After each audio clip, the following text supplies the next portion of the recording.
We are live. Hello, CIT 270. This is Group 1, which includes Cherry Christensen, Augustine Jimenez, Tim Lee, and Cassandra Van Leidegraff. We're happy to present what we learned about VPNs. First, we'll give a brief introduction to VPNs. Then, we'll look at two-factor authentication. The next three parts are about installing and setting up the server and connecting to the server. Finally, we'll discuss some tools you can use to manage the VPN. So then, what is a VPN, and why would I use one? A VPN is a virtual private network. It supports the use of a secure private network through a public network. In this presentation, we will be configuring a VPN using software.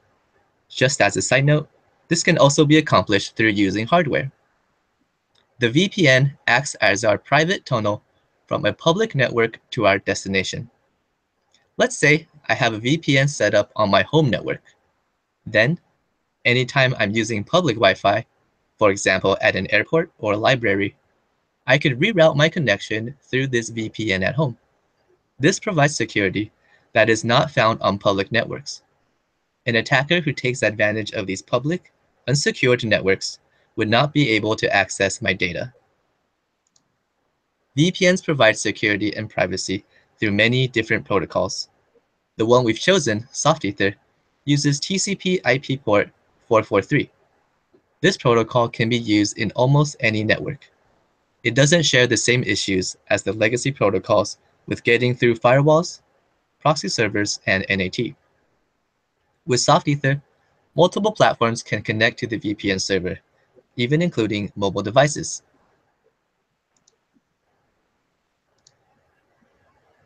Two-factor authentication. What is it? Two-factor authentication, or two-step verification, is a two-step authentication that verifies the user is who they are attempting to log in as.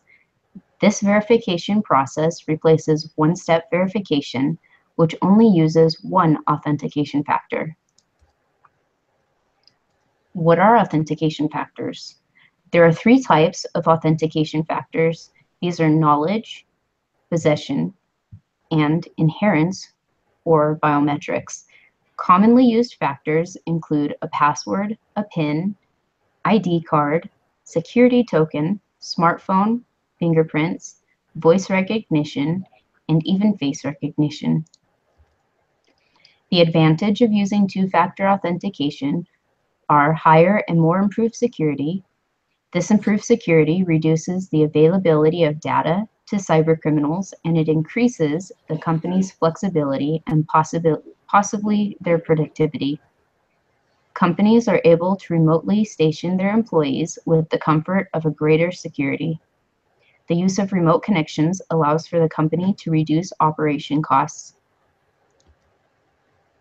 SoftEther does not currently support native two-factor authentication. However, SoftEther does support radius authentication. A radius authentication server stores a user's IP address and credentials. When the user attempts to log in, the radius authentication server will compare their IP address and credentials with that stored on the server. If the IP address and credentials match the IP address and credentials stored on the radius server, then the user will be permitted to connect. So where do we find SoftEther and how do we install it? You'll find SoftEther at softether-download.com.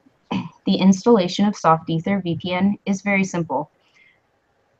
Once you've gone to their official website, you can click download.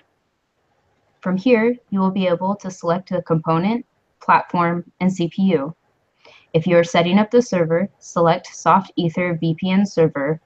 If you're looking to connect to the VPN, then select SoftEther VPN client. Now, let's talk about setting up the server. We'll go through the process and we'll pause to look at the security options. When SoftEther is opened the first time, it will walk you through the creation of the server and bridge. we would like to create a remote access VPN server. This lets other users, called clients, connect to the server and any machines we link to it. As a note, it is also possible to create a site-to-site VPN, which connects one VPN server to another VPN server. Then, the server needs to be christened with a hostname. This is the name the administrator will give to the clients to connect to the VPN. It also has an IP address, which can be used to connect should the hostname ever be forgotten. SoftEther natively uses HTTPS, but it also supports L2TP, or Layer 2 Tunneling Protocol, with and without IP security. L2TP is a tunneling protocol used to support VPNs.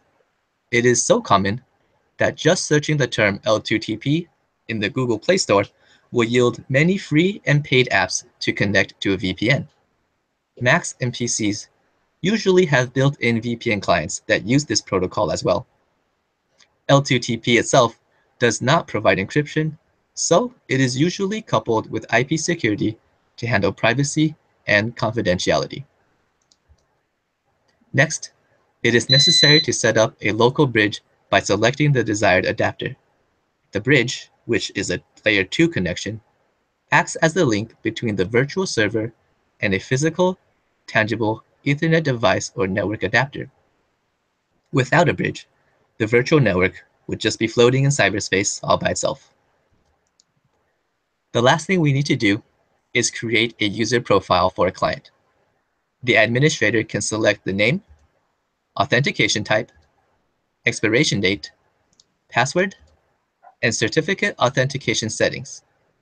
For demonstration purposes, we chose a simple username and password. And that's it. The VPN is completely set up with a server, bridge, and user profiles. But a VPN without any clients is pretty boring. So let's invite some people.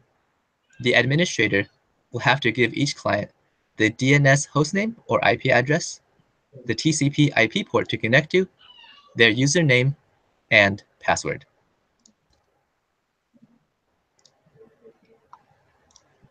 Setting up the client and connecting. When you first open the client VPN, you may find that there isn't a virtual network adapter available to use, so you will need to create one. You start this by double-clicking Add VPN Connection. You will be presented with this message and given the option to create a virtual network adapter. Select Yes. Now, you need to set up your virtual network adapter's name, which can range between VPN and VPN 127. Once you have selected a name, select OK. As you can see here, the VPN client adapter, VPN, is enabled and ready to go. Now you are ready to add a VPN connection. You can add VPN connection by double-clicking Add VPN Connection. A new window will pop up called New VPN Connection Settings and Properties. In order to make a connection to the server, you need to fill out the destination VPN server information and the user authentication setting information provided to you by the server administrator. Once the information is filled out, click OK. You will be returned back to the main screen. As a side note, the virtual hub name fills itself out automatically when you fill out the host name and port number. The new VPN connection will appear as offline. To activate the connection, double-click the new VPN connection. A series of windows will pop up showing progression of connection. On the far right, you may receive a request from Windows to connect to other devices on the network. We selected yes since we were planning on connecting to and communicating with other devices. After selecting yes or no, you will be returned back to the main screen to the VPN server. This provides information about the connection. Hit OK. After selecting OK, you will be returned back to the SoftEther VPN Client Manager. The new VPN client connection will now show connected instead of offline. Now that clients are connected, Let's look at what the administrator can do. The administrator has many options for managing the security of the VPN. This includes settings for the aforementioned radius server for two-factor authentication, settings for trusted and revoked certificates, and settings for which logs to keep. Let's explore the user list and IP address control list. The user list lets you see many items about the user profiles that we have set up. One interesting item is the last login date and time. Suppose I notice something fishy, such as an employee logging into a company network at a strange time. I could look through the logs and see what they were accessing and how often it was happening. If needed, I can configure their profile for tighter security or just delete the user profile completely. We can also make our VPN more secure by using an IP address control list. We can create a blacklist to completely block any attempt to access the VPN from a certain IP address. We can also block all addresses by default and only allow the trusted addresses on a whitelist. That's it.